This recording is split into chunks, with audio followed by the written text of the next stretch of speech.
We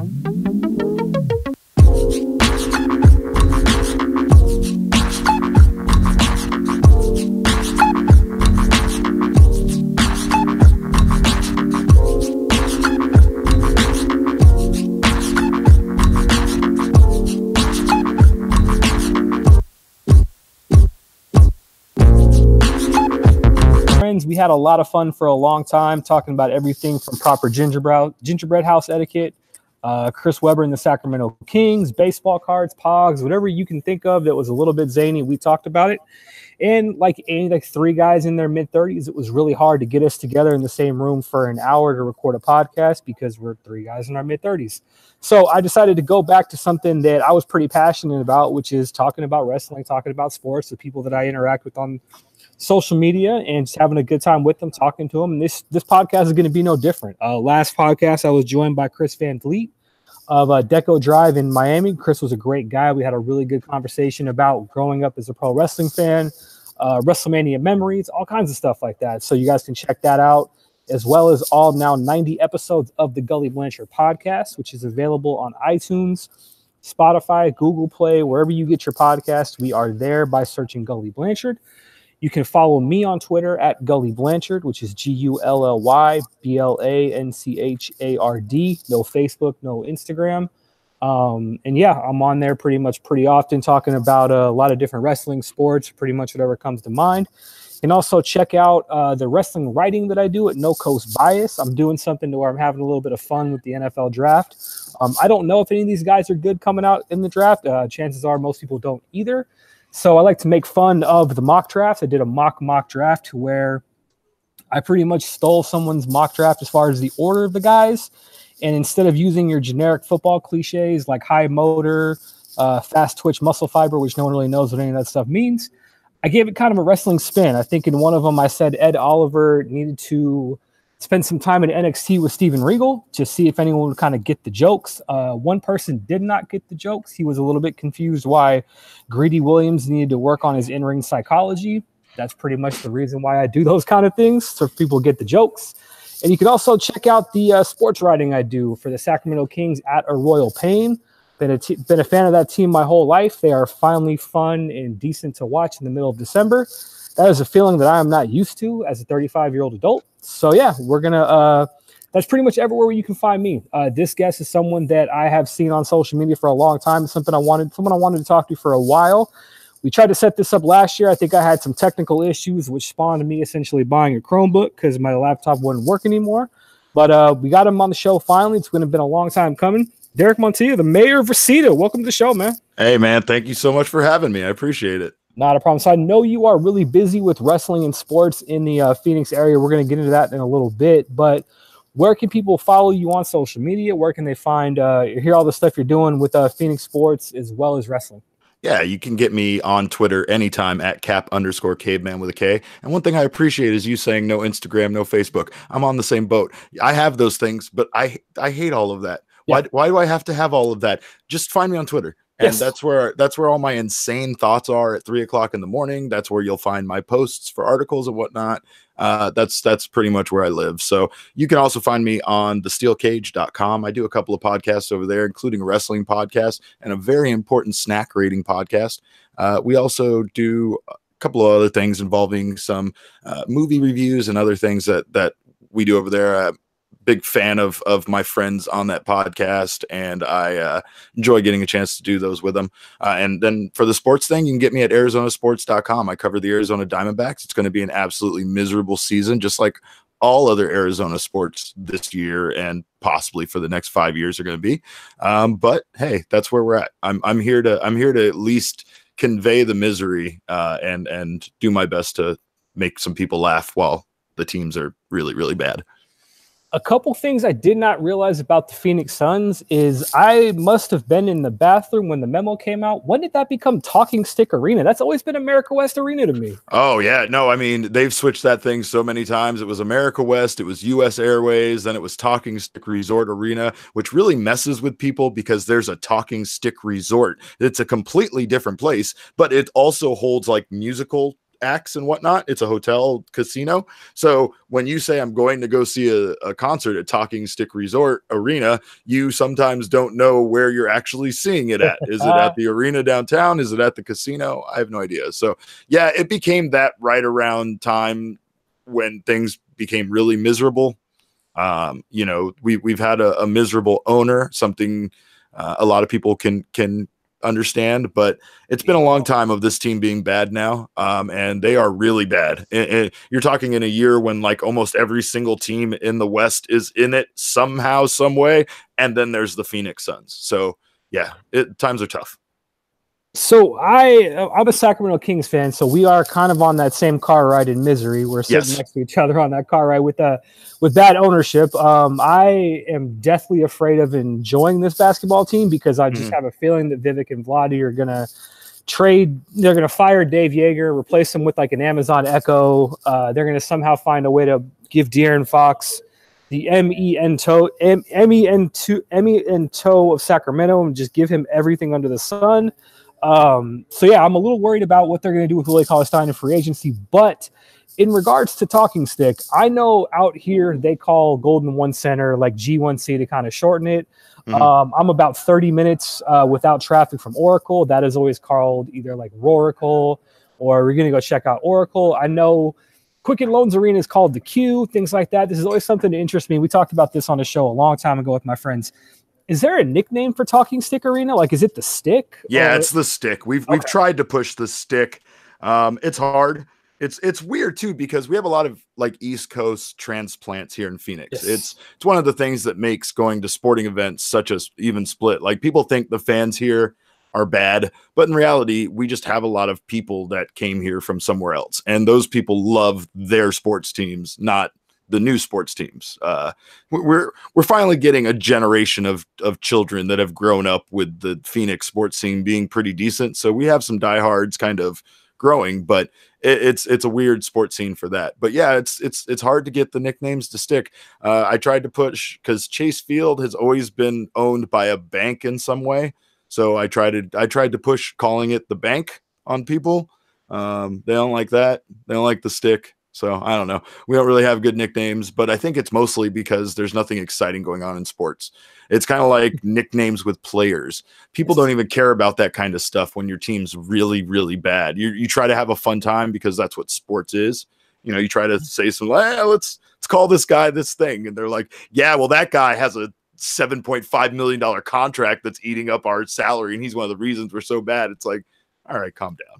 That's yeah, we're going to get that with Willie Cauley-Stein next year because I have a feeling he's going to get maxed out to the high heavens. Yep. And he's going to go from adorable Trill to like, I can't believe he still nicknames himself Trill. What kind of multimillionaire does that? It's coming in about 2 years. So I get the pain 100%. The judgment is coming. Yes, definitely. Yes. But I want to get into a little bit of wrestling because, you know, we've interacted with each other about wrestling. I know we follow some of the same people. Shout out to Cameron Hawkins. With South Congress. He's a good dude. But in regards to wrestling, I don't, we talked about this off the air. I want to let the listeners know, if you are looking for a show that is going to tell you the match results from TLC, you're not going to get it because two things. One, that's incredibly boring. And two, by the time you listen to it, this TLC may be a week or two old, and you're probably not going to be that interested. So we're going to try to do things a little bit different here. Derek, how'd you get into pro wrestling, man?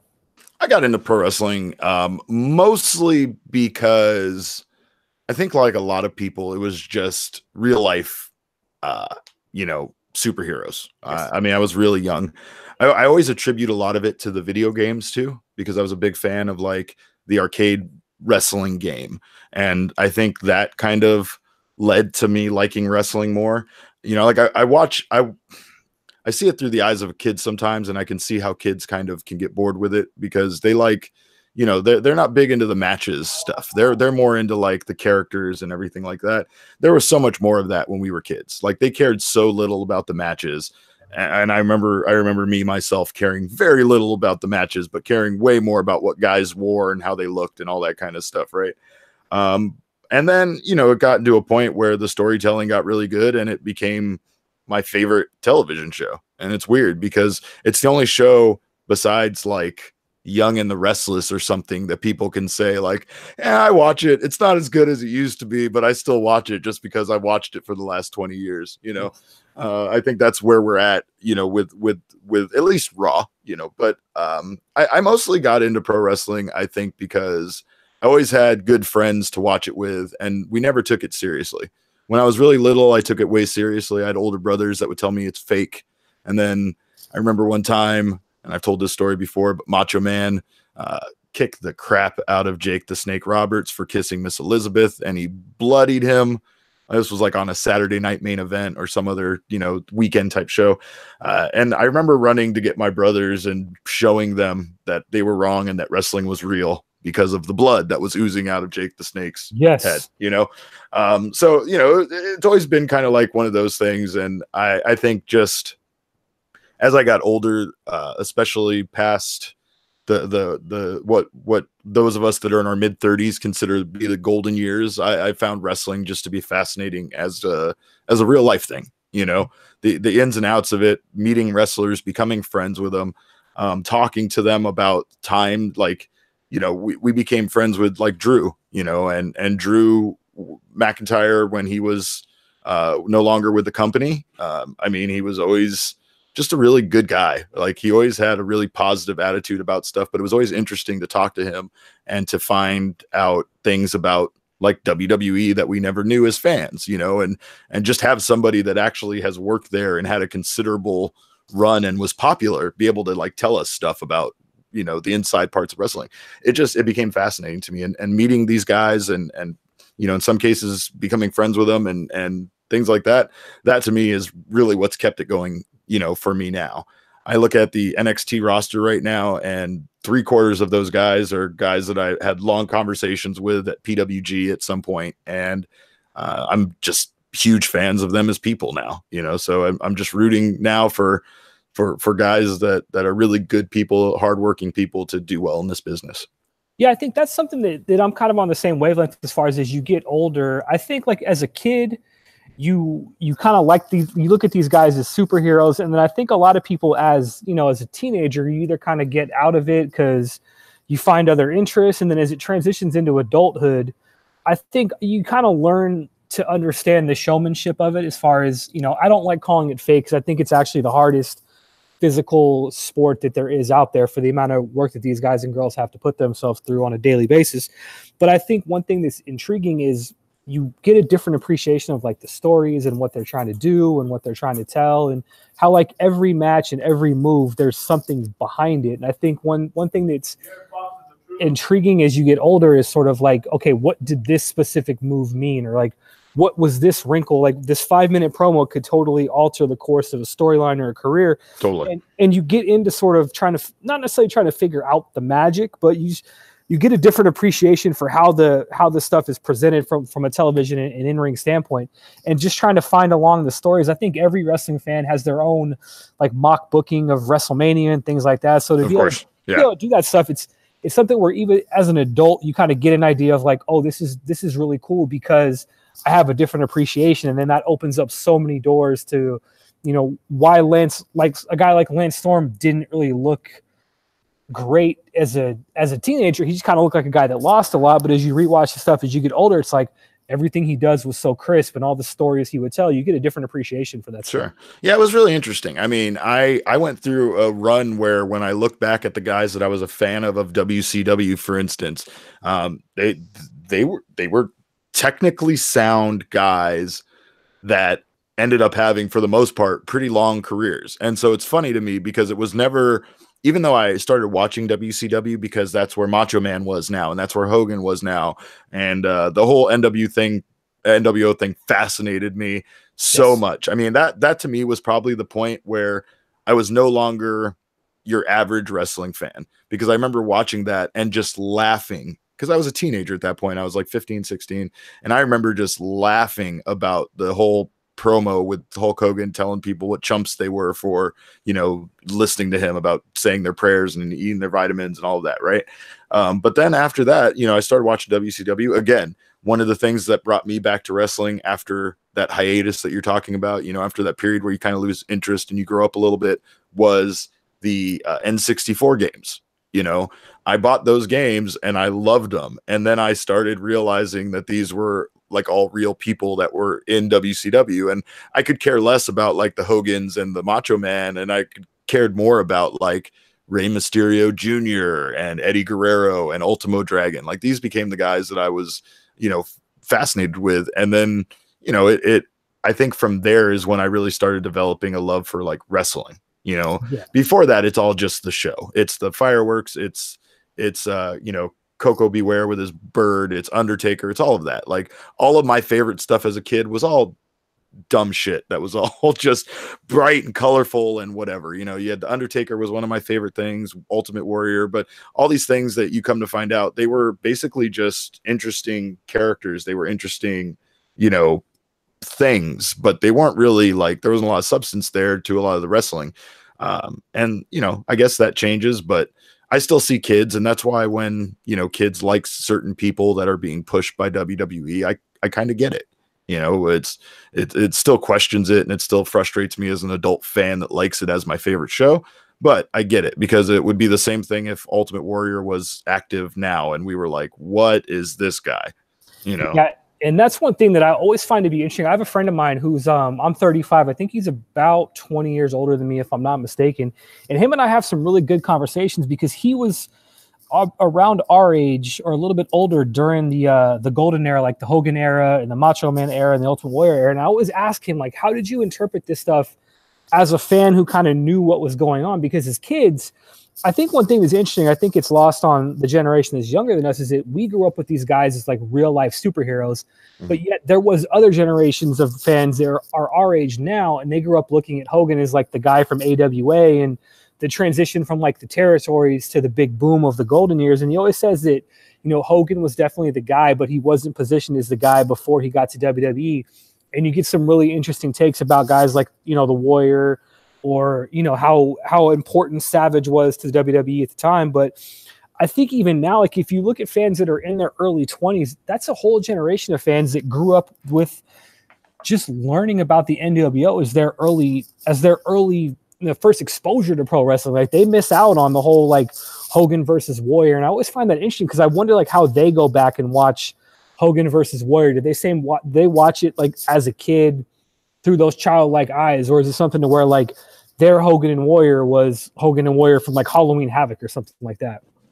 Yeah, it's interesting. And I mean, I don't know, it's all different. And I think that's the thing is that with us, with what we've seen, with what we've experienced as wrestling fans, it's hard for them to really put on a show that pleases us because it's stuff we've seen so much before. But then you take a look at what, you know, even modern day NXT and SmackDown are doing, and they're finding ways to do things in a different way. They're finding ways to be unconventional with their storytelling, with their matches, with their presentation, everything. And it's working. It's working really well, you know. And then you kind of have Raw, and Raw feels like it's just really struggling to tell stories, to do basic things. One of the things that I've always said, the problem with Raw is that everything that made Raw special at one point has been stripped away from Raw. Yes. When you think about it, one of the things that made Raw special was surprise appearances by people who have no business being on the show out of nowhere, new people coming in, like new rookies and people debuting and making an impact the way that they're doing on NXT. Interviews and cool segments, and those things get put on the network as 24/7 specials and everything like that. You know, we get beat over the head with promos so much that they don't even try anymore to cut together really cool looking promos. I mean, even 10 years ago, there was a time on Raw where you would watch it and you'd be like, but then you would see what they edited together as a video package next week and played for 5 minutes in the middle of the show. And you're like, wow, this is so much cooler than when this really happened last week. You know, they put music and they made it in black and white and they made it all cool looking. They don't even seem to make the attempts to do that stuff now. You know, there's a lot of things that are lacking that make a show interesting on Raw. And you mix that together with the fact that it's 3 hours long and they're struggling the way they are. And you know, it kind of makes sense why it's not the show that it used to be. Yeah, I do think one thing that has changed with Monday Night Raw, and I've said this for quite a while, is, and we'll get into this topic in a little bit, but I remember when Rock got the belt from Punk, and we talked about it before we started recording it for Royal Rumble 2013. I think that was sort of their first experiment with having like a part-time WWE champion or having the champion be a quote-unquote attraction. And I think one thing that just like you said, what made Raw good is as we were kids and as what we've always been conditioned for Raw to be, is Raw has always been a show where everything funnels up to the champion. And I think, you wanted to watch the rise of Austin so he could get the belt off of Michaels. You wanted to see Rock against Austin for the belt, or, Triple H going through the ranks because he was going through them to get the WWE title, or, that Undertaker Jeff Hardy ladder match was phenomenal because there was so much on the line with that match. And I think that's something that's really missing with Raw now, is that nothing really feels important. Like I understand that, from a promo standpoint, you can't have, carefree promos where these guys and girls are taking a lot of chances and also serve the masses on like ESPN or Susan Common. So I kind of get why it's a little bit watered down from a promotional, like from a promo standpoint or on the mic standpoint.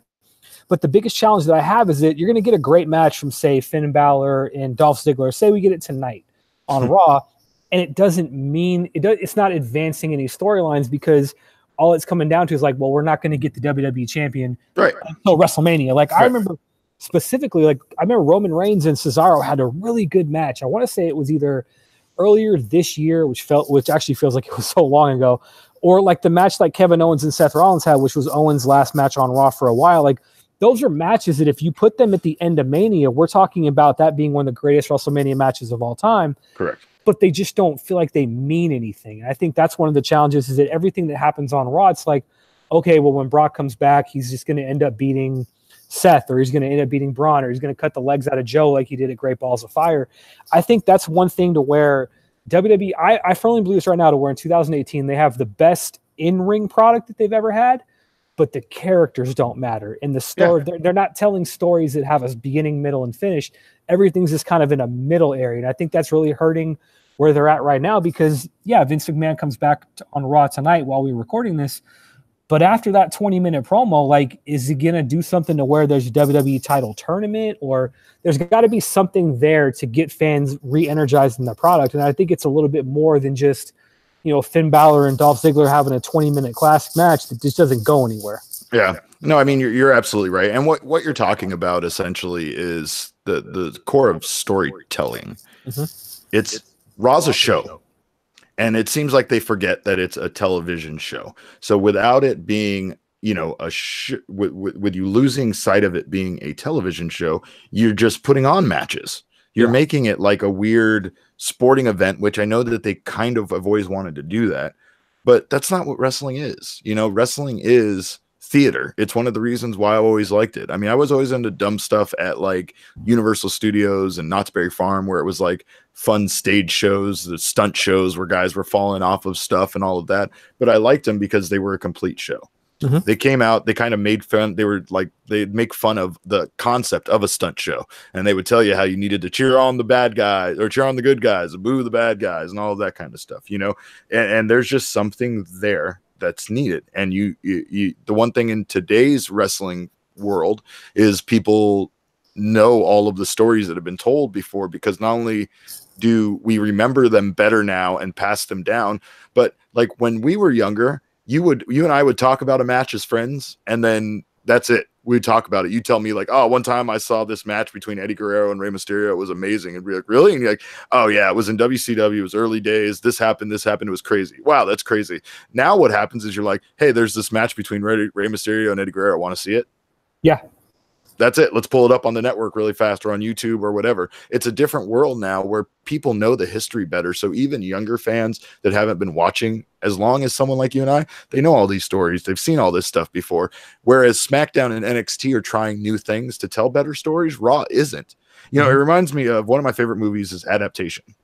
It's a Nicolas Cage movie about being a screenwriter. It's a great movie. If you've never seen it, check it out. It's crazy, and I'm not going to ruin it by even telling you a single thing about it. But there's a scene where they talk about writing, and there's this thing where his character Charlie Kaufman is a writer, and he has this concept of that he wants to push of making a movie where nothing happens, like Seinfeld. And he says to him basically, you know, like, what if in this writing, what if the writer attempting to create a story where nothing happens, where people don't change, where they don't have any epiphanies, they struggle and they're frustrated, nothing is resolved, more a reflection of the real world. And he's at a seminar and he's talking to a famous writer who's giving a seminar. It's played by Brian Cox, a wonderful actor. And he looks back at him and he says, "The real world?" And then he goes off on a screenplay or on a profanity-laced tirade at the guy. But he basically ends it with, "Why the F are you wasting my 2 precious hours with your movie about nothing? I don't have any use for it. I don't have any bloody use for it." And that's really what it comes down to. People watching Raw now feel like they have no use for watching it. Why? I'm not emotionally connected to anything. I feel nothing about these characters. There's no story being told that I care about. They are trying to tell a story. Like for the last 6 weeks, they've been trying to make you hate Baron Corbin and make him have his moment that we saw on TLC where he got his comeuppance. But nobody even cared that much. Like, it didn't have this feeling like when you saw a really terrible person in wrestling finally get theirs. It just felt like, oh yeah, this is totally what all of this was leading up to. You know, that's all it felt like. It didn't feel like this great moment that had all of this redemption in it. Finally, everybody was getting theirs. It felt like, yeah, of course that was what was going to happen. I knew what was going to happen the minute that they showed him picking on all of these people and doing all of this stuff. And then it was leading to him having a match where his job was on the line. Of course, that's the direction it was going to go. You know, they're not even trying to do something fancy or complicated. They're just straight up telling a story that an 8-year-old would watch and go, yeah, it was predictable. Yeah, and I think that's one of the bigger differences between Raw and SmackDown for me is that, you know, everything on SmackDown or even NXT, every story is essentially leading to something. Like you're having, you know, Daniel Bryan and AJ Styles had a great match, and even the match last night that went on last with Asuka, Becky Lynch, and Becky Lynch and Charlotte, that match was something that definitely led towards, like, it's leading towards a title. There's a beginning, there's a middle and an end, and there's a resolution, and there's something as a fan you can now be invested in. You can now be invested in Becky Lynch chasing the WWE Championship again, or you could have been invested in Asuka's run to be the champion. And, you know, everything felt like it sort of had something that you were going to be invested in watching because you wanted to see this big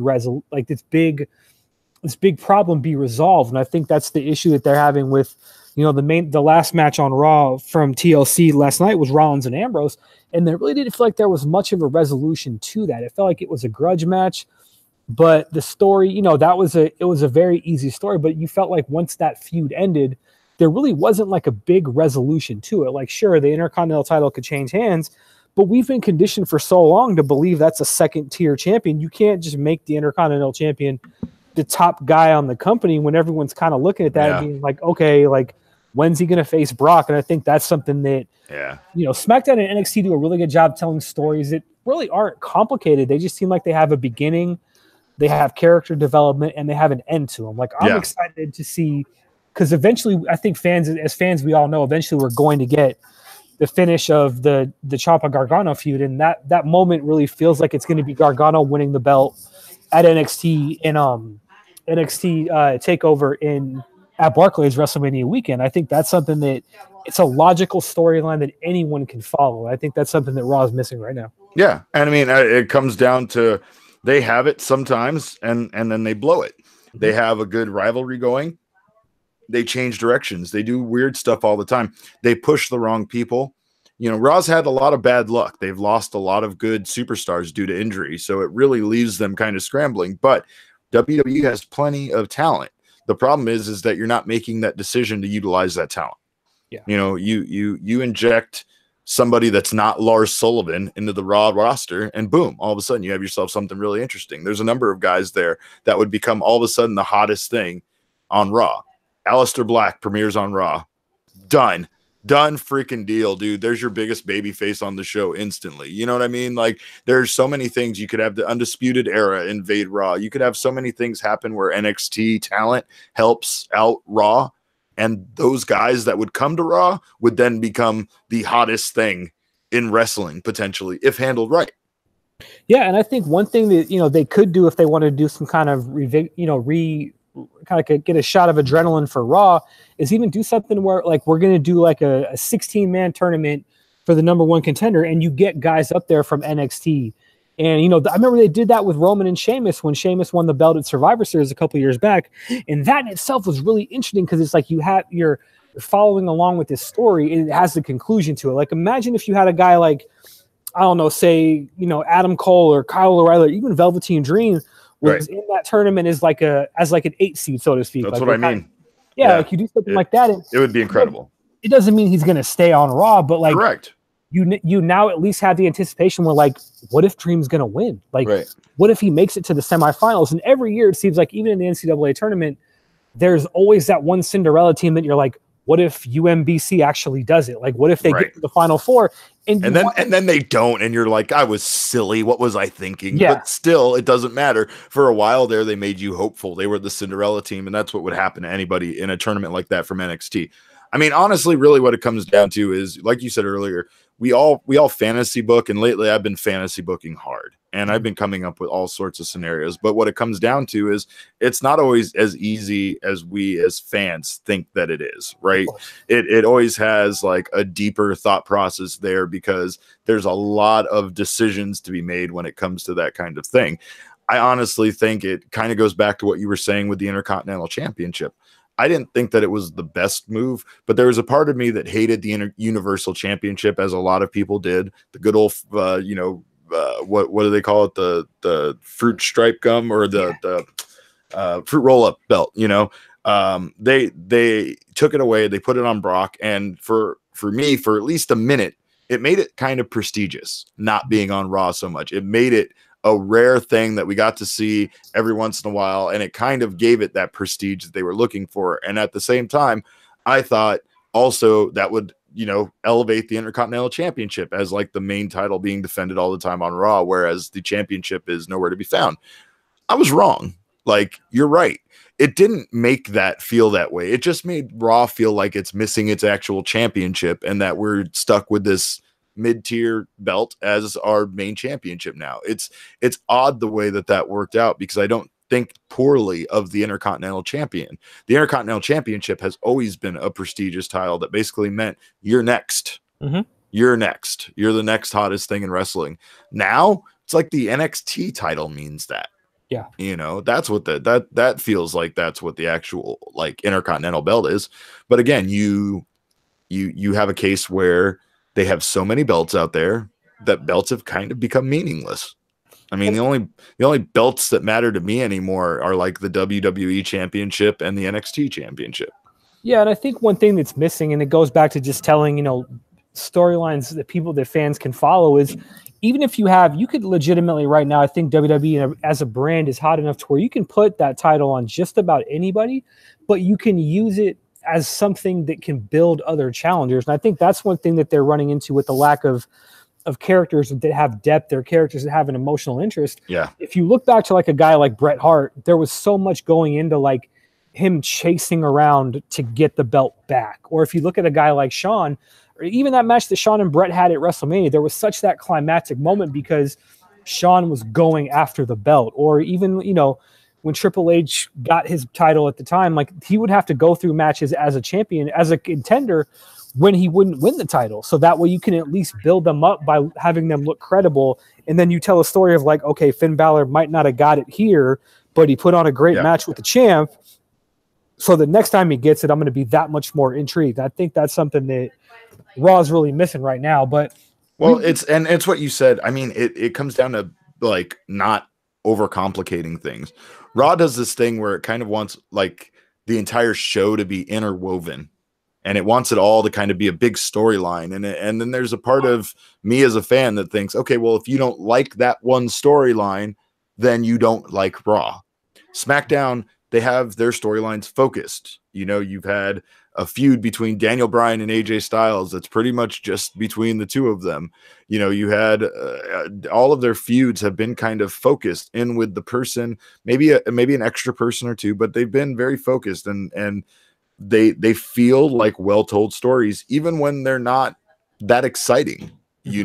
Like like Rusev as a contender has kind of been wasted in my opinion. And I was kind of over him, the whole Rusev Day thing, everything. But this thing that they're doing with him and Nakamura, it feels real. It feels like he's finding that groove of what they want him to be, which was kind of the funny, you know, he's bringing in some of his humor, but he's also, you know, powerful, strong Rusev and not like a comedy act. And they're finding the sweet spot with him and it's working. And I wasn't even interested in it before, you know. Kind of goes the same with like R-Truth and Carmella, even something stupid like that. They've made something fun out of, and they've made it into something that people want to see. SmackDown has, over the last 5 years, ever since they split, has consistently done a good job of turning lemons into lemonade. Yeah. You know, it's even though the Jinder Mahal thing was like way longer than it should have been, even that was, you know, crazy and different and fun for a minute, and then it lasted way too long. But, you know, they were trying to legitimize him as a, you know, main event guy because that's what SmackDown does, and they do a pretty good job of it. Absolutely. So I want to go back a couple years because I know we both talked about this before we recorded. Royal Rumble 2013. That was I was at the event as well. I was one of the few guys probably there cheering for Punk because I was a huge Punk fan. Did a lot of damage in Phoenix that year. Somehow ended up with a street cone. I forget where we were, but I remember memories. I ended up somewhere walking across the street with a street cone. Yeah, it was a good day at the office. But what do you most remember from that event? Because it was a really good show. Like, I remember Jericho came back. Me and my friend losing it for Jericho. Yes, losing it for Jericho is one of my biggest memories of that event. What's funny is, standing on my chair, screaming like a small child. What's funny is I was living in Las Vegas at the time, and me and my buddy, we drove back from Phoenix to Las Vegas that night. And I would assume you know the drive, but we stopped off in I know the drive. The great city of Wickenburg, Arizona, which is which is a police trap. And we ended up seeing Jericho and The Miz at a gas station randomly. And like, oh, no way. They couldn't have been nicer to us. Like, Jericho asked if we liked the show. You know, Miz was there doing his thing too. Like, they were really super cool. Like, we got pictures with them.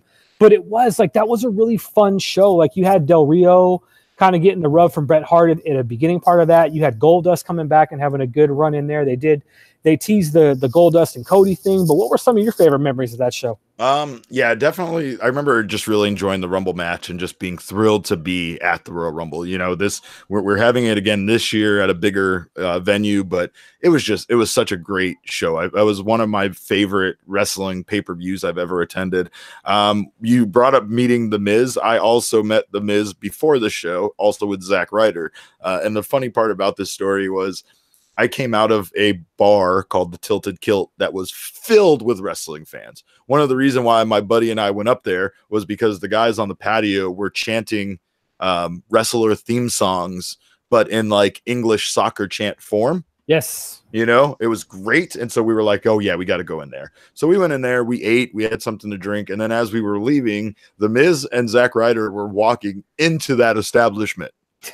So one thing I remember about this was asking them for a picture really quick and having Zack Ryder be like, hey man, sorry, we're kind of in a rush. And I was like, no, I totally understand. And then Miz was really cool. And The Miz was like, no, we'll take a picture. No big deal, man. It's no real quick. And I was like, thanks guys, I appreciate it. Took a picture with them, shook their hand, whatever.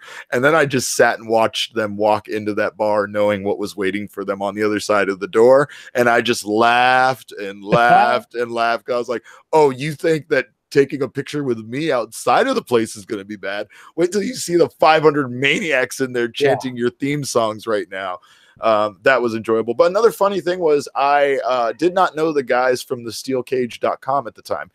We met at a Raw a few years later, but I was posting a memory picture from Facebook, you know, one of those like, hey, this is what you did 2 years ago kind of pictures.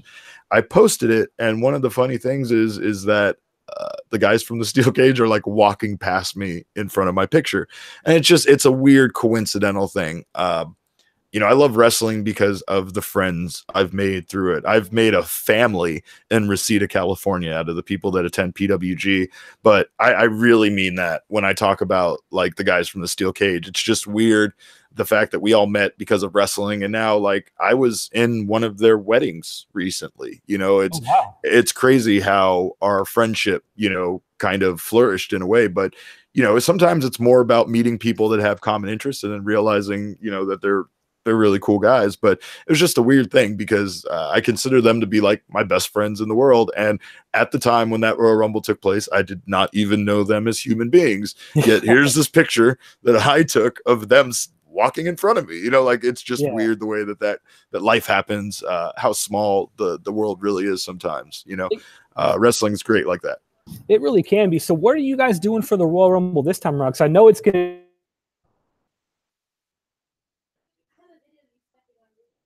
around. What can you let people know about it? Oh man, I'm excited. We are going to be doing a live podcast with our buddies from the Matt Mania podcast crew.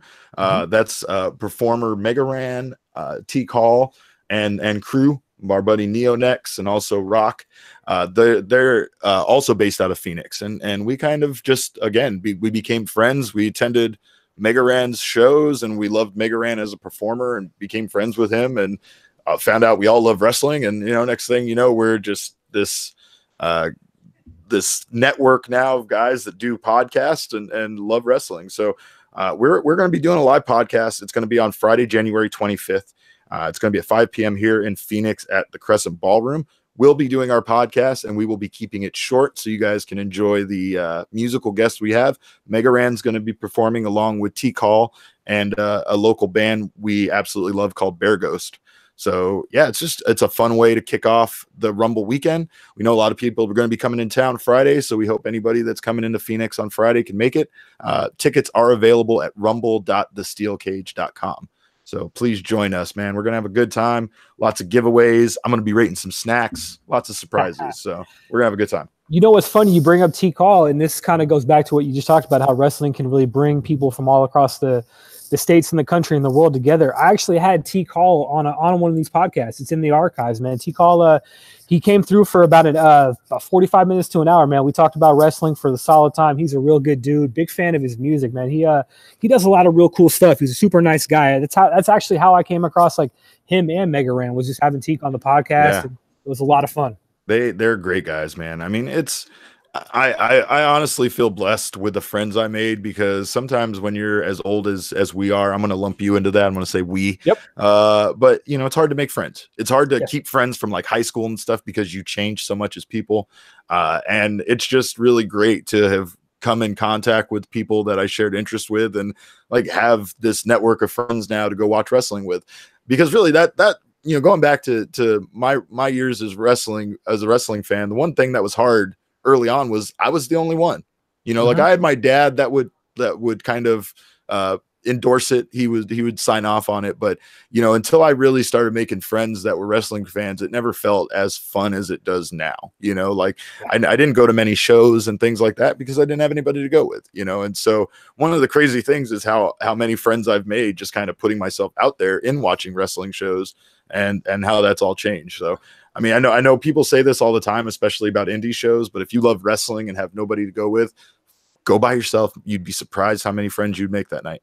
I remember, what's funny is I'm kind of in the same boat, like me and a couple other guys. One of the guys I went to Royal Rumble with, we grew up as big wrestling fans. Like I think the three of us grew up right down the street from one another in Sacramento. I mean, we always kind of, two of us stayed with wrestling because we kind of found a deeper appreciation for what we were watching, like we talked about earlier. But there was definitely a time in my 20s to where, wearing a Stone Cold Steve Austin shirt or wearing like a CM Punk shirt didn't get the same reaction. It wasn't as universally as accepted now as it is now. And like, you wear it into a bar and people are like, what is that shirt? Like, what does it mean? And you tell them it's a pro wrestler. And like, you're 25, 26 years old and you get kind of the weird looks like, oh dude, you still watch that stuff? Yeah. And, you jump ahead, 10 years and, I have I'm sure you've seen the stuff that Chalkline's doing with like bringing back those old school jackets. No, I love them. I have a couple myself. So I do too. I have the Wolfpack jacket. I wore it to a Kings game last year, and just randomly walking through with like one of my buddies, you just run into like random old wrestling fans that just like they'll dap you up, they'll too sweet you. And it's not something where like a big conversation needs to be had. It's just something like, dude, you love this, I love this.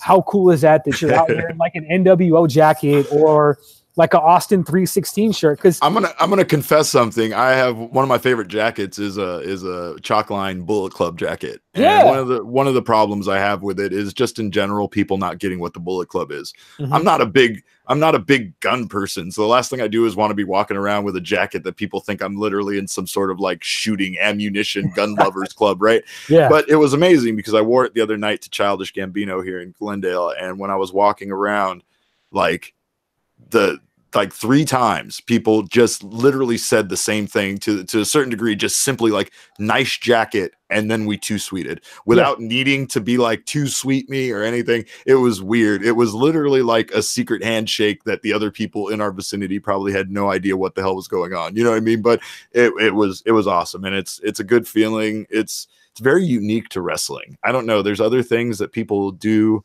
that, I mean, you might see someone wearing a team you like or whatever, and you're not going to go up and necessarily high five them all the time. Maybe after a win or something cool happened or whatever, you might, but like, you're not going to just see someone wearing a Cardinals shirt in the store and be like, I need to go give that guy a high five, excuse me, you know. But wrestling is that thing.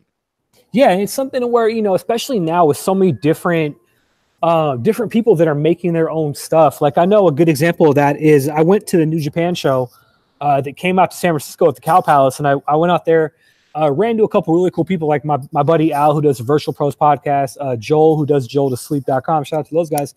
And like, I've known Al since middle school, and just to like see him there and kind of just, you know, say what's up. And like, we both kind of are there for the same reason, or like you meet, you know, through Al, I've met Joel, and Joel does really cool stuff with like wrestling apparel.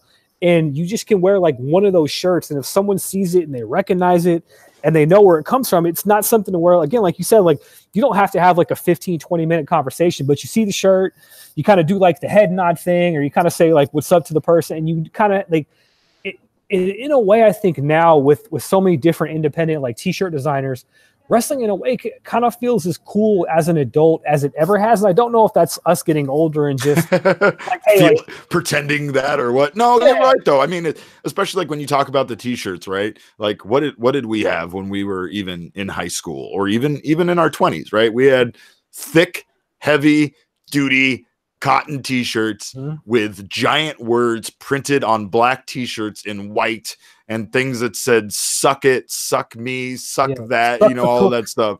Now we have like, I mean, you look at some of, especially like the indie merch, the stuff like you're talking about, some of the British guys, you know, Mark Haskins, some of the New Japan guys that are doing unique stuff. Like, there's some people out there with some amazing merch, and most of it looks like I don't know, more like a rock t-shirt. Like, that's what I'm looking for. I want people to think it's some band that they've never heard of, rather than being like, why is this guy wearing a pro wrestling shirt? Right. Yeah. Like I wore one of Al's podcast shirts. It was like a Virtual Pro shirt. I wore it like around Sacramento, like a year ago. And some guy had just saw me and was like, oh, do you listen to Virtual Pros? I'm like, yeah. He's like, oh man, I do too. That's so cool.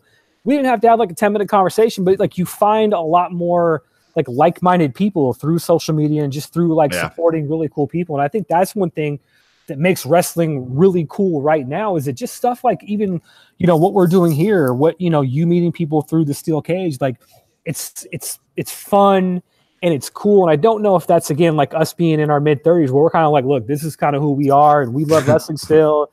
And, you know, if you're not cool with it, you're not cool with it. But this is kind of like our thing. Yeah. And I think now, like, everyone kind of has like their thing, and it's fun to just sort of see someone else out there. And it's like, oh man, like I'm cool with that too. You're cool with that? Oh, cool.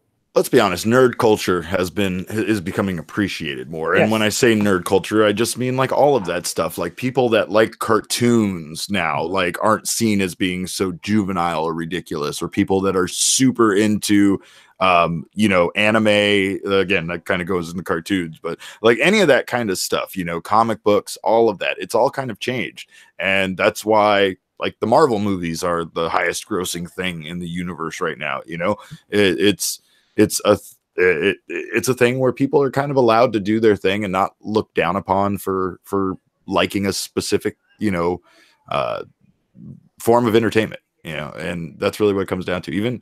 Even like women that want to read like trashy romance novels now are kind of like, yeah, go on, girl, read that trashy smut. You know, Yeah. it's not like one of those things anymore where anybody's really judged for doing things that they like. I mean, it's more, it feels like people are being judged for being judgy now. That's where we're at, you know. It's kind of cool because do your thing, do what you like.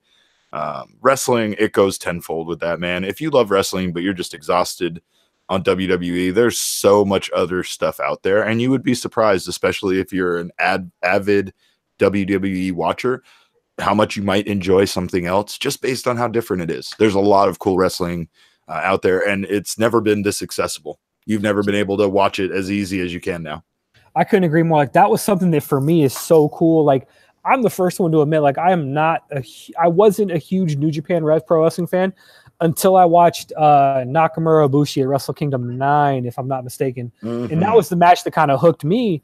And then the cool thing about, like you said, social media and Twitter and all these different forms online, where, like, if you want to learn about something, whether it be New Japan, Progress, Lucha Underground, PWG, if you want to learn about it, you can find 10 people online that are into the same things. And, you know, you'll learn from them. And one thing I talked about this with Josiah Williams last week is that so many people now are willing to teach it to others. Like, I know people aren't gatekeepers anymore where they want to be like, oh, you don't know anything about this? Huh. Ha ha. You know, it's not like that anymore. You don't know what happened at the first Wrestle Kingdom, so I'm not going to tell you anything about Kenny Omega. Like, it's not really like that now. I think that's one thing, to further your point, where wrestling is so accessible and people are so welcoming. Like, you'll get a couple gatekeepers here and there about, like, oh, you didn't watch Rocco Rollerball in World of Sports, so I'm not going to tell you anything about Progress. But, like, for the most part, you don't know nothing about English wrestling, you know, that kind of thing, right? But you know what's funny is you and I got into New Japan with the same show. Wrestle Kingdom 9 was my first New Japan show, and a buddy invited me over to watch it at like 1 o'clock in the morning, and I thought it was absurd and ridiculous, and I enjoyed every minute of it, you know. And I think the big thing there, going back to my point, was it was different, you know. Like, I remember we watched it that year with the Japanese commentary, and then like 2 years later they started having it available with the English commentary, and my first thing like 5 minutes into a match was, let's go back to the Japanese commentary. I felt the same way. I want the Japanese commentary back. There's a thing about that makes all of this even better. So, you know, and it's that again is a cool thing, because I don't understand a damn word they're saying, yet I'm still enjoying their particular commentary because it's different. Like, the minute that we went to English guys, it was like the same old stuff, and I was like, nope, don't need this. Liked it better when I was guessing what they were saying. Yeah, and you can also feel the passion. Like, one thing about watching like an Okada match when he's putting on classics, you know, for the past couple of years, like when he would hit that Rainmaker, you would feel sort of like a different level of intensity and passion from those commentators, from the Japanese commentators, and that was something that made the matches a little bit more special to me, at least. Yeah, I think it's just different. We grew up with something, and it's like a lot of things, you know, and that's why I stress that. Like, if there's times where you feel like if you haven't checked out other wrestling, but you feel burnt out on WWE and that's all you watch, give something else a try. I think that's what, you know, we've talked about it on the show, but we think that's what WWE is doing in general. They're trying to be we can cater to all audiences kind of form of entertainment. You like English wrestling? We got one of those too, you know. All of that, and it's kind of getting to that point where, you know, hey, you know, if they want to be a dominating conglomerate, that's at least the way to do it. You know, they're going to try to provide everybody with the form of entertainment that they like. I talked earlier in the show about NXT, but it's remarkable to me about how much NXT reminds me of some PWG shows that I went to between 2014 and 2016. Well, the roster's nearly the same and everything. You know, it's crazy. Well, but it's because they're trying to give you that. They're trying to give you that indie with NXT, and it's working really well. Yeah, and I think that's one thing that WWE is doing really well now, to where if you're not a fan of Raw, as long as you subscribe to the network, you can watch pretty much whatever you want. Like, I'm not gonna lie, I work, you know, 2 jobs. I'm in my mid-30s. Like, I don't have three, almost 5, 6, 7 hours a week to dedicate to watching the Monday Night Raw. No, but you know what I do when I got time to kill at work is I've been watching Monday Night Raws from episode 1. I just passed up the Eddie Guerrero tribute episode just now, but like, if I'm not a fan of the current product, I can just watch whatever else I want. Like, I can watch Battle Bowl from 1992, or I can watch NXT UK, or I can watch Smoky Mountain. Like, I can watch all these different things that I like. That I think that's one thing that they're doing really well with Yeah. with the network. See, I've seen a lot of people say that now is the best time to be a wrestling fan, and then I've seen people mock that, especially when Raw is as bad as it is, right? Mm-hmm. And rightfully so. I understand people mocking it. I like mocking stuff, but Yep. it comes down to, in honesty, it is the best time to be a wrestling fan because of how accessible everything is. I mean, when you talk about that golden era of Raw, you know, in 1996 through 99, and a short period of time, really, when you look at it. Mm-hmm. It was the only show that WWE had. Yeah. You know, it was it. It's like there was nothing to compare it to other than WCW, which was really bad at the time. They're getting late, you know. But the fact is that there just wasn't that same offering by WWE, and I think, again, that's what I think, like older guys like me, that's why we get stuck into thinking Raw should be good, because Raw is the show. It's always been the show. SmackDown, that's that thing that The Rock came up with one week and then just stuck around forever. But yeah, Raw should be the show. It's like, well, it's just not anymore. You know, it's not. Yeah, and I think too, like if you're not a fan of Raw, you can watch Progress. If you're not a fan of Progress, you can watch NXT UK. If you're not a fan of NXT UK, you can watch New Japan. And I think going back to what you said, like what we were sort of trained on as wrestling fans as kids is it was either WWF or WCW. Yep. There was that groundswell of ECW, but you really had to work. I feel like really had to work to get ECW stuff. Like I grew up in Northern California, so it wasn't like I could watch it on Sports Channel. So I had to rely on people to get tapes off of High Spots, to get like the biggest the biggest ECW show, and you'd have to go online and you'd have to scour through just to read the results. And now you have an event like All In to where like you can stream it online. You can do all these things online to where there's more access, I think, now more than ever to get it. Wrestling is, I think, at its best when it's a big buffet line.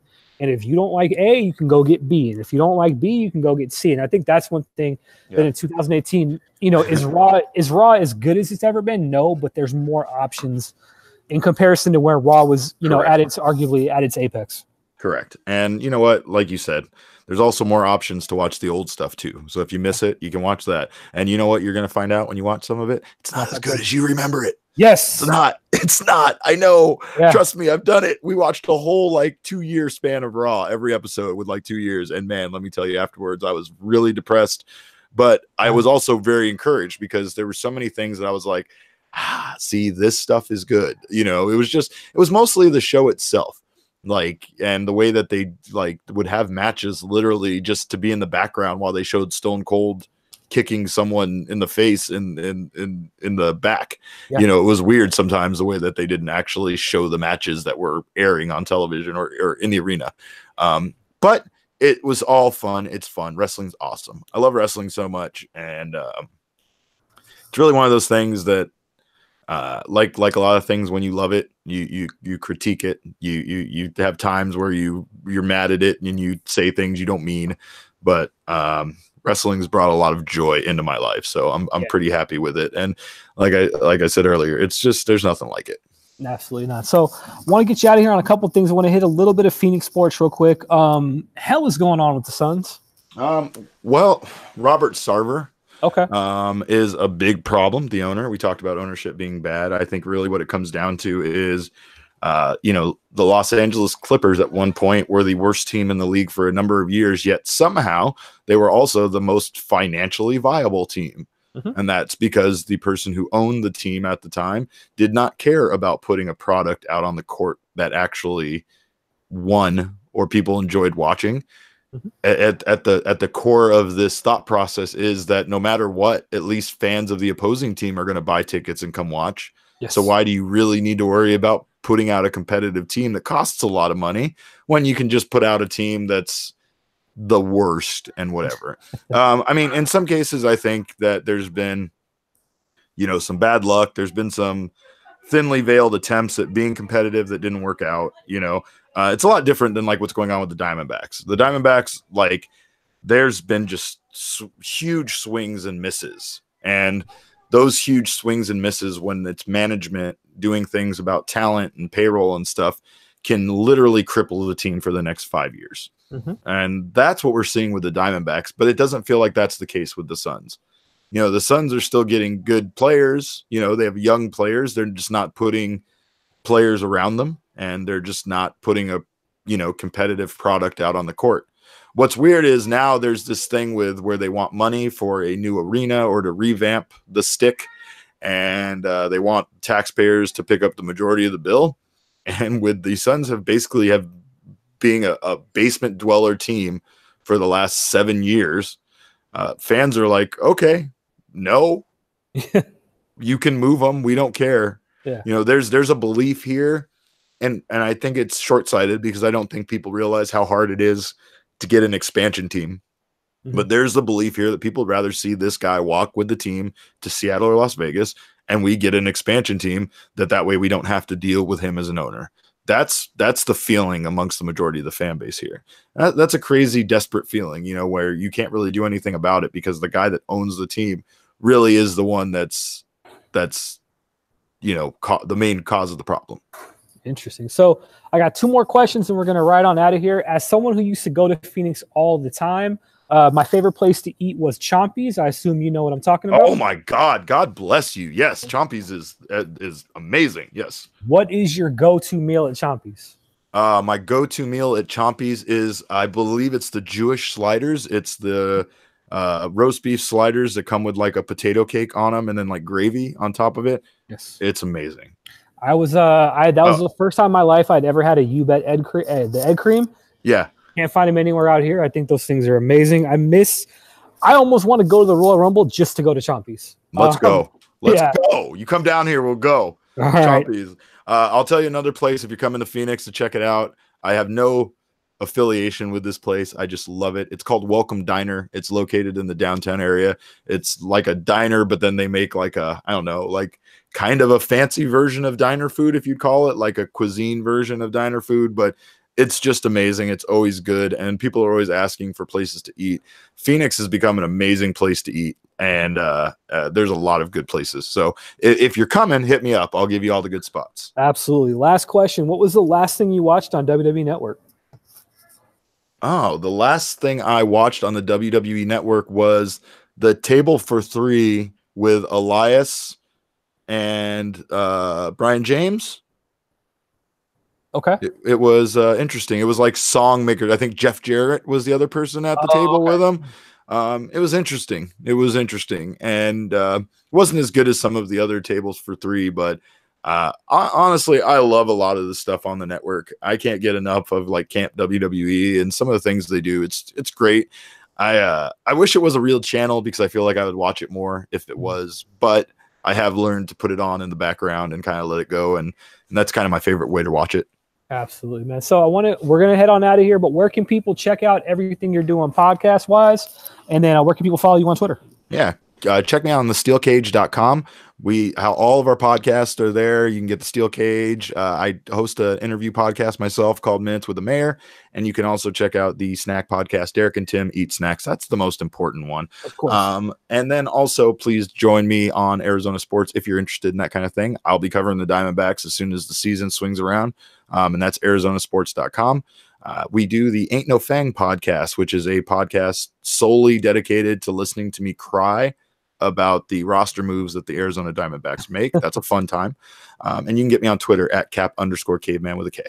Sounds good. So you can check out all 90 episodes, this one included. Obviously, you know that if you're listening to it, by searching and subscribing, rating and reviewing the Gully Blanchard podcast. Check us out by searching Gully Blanchard on iTunes, Spotify, Google Play, wherever you're going to find podcasts, that's where we're going to be.